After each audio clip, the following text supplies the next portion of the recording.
Arkadaşlar şimdi eve geldim ve Teknosa'dan aldığım Samsung'un 15 wattlık power şarj aletini isterseniz birlikte bir açalım.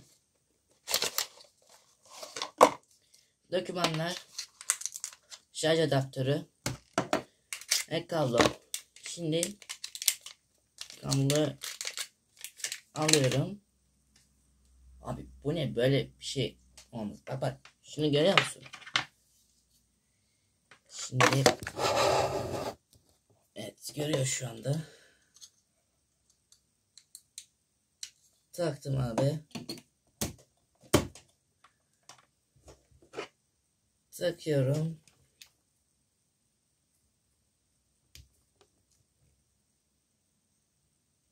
Bir dakika.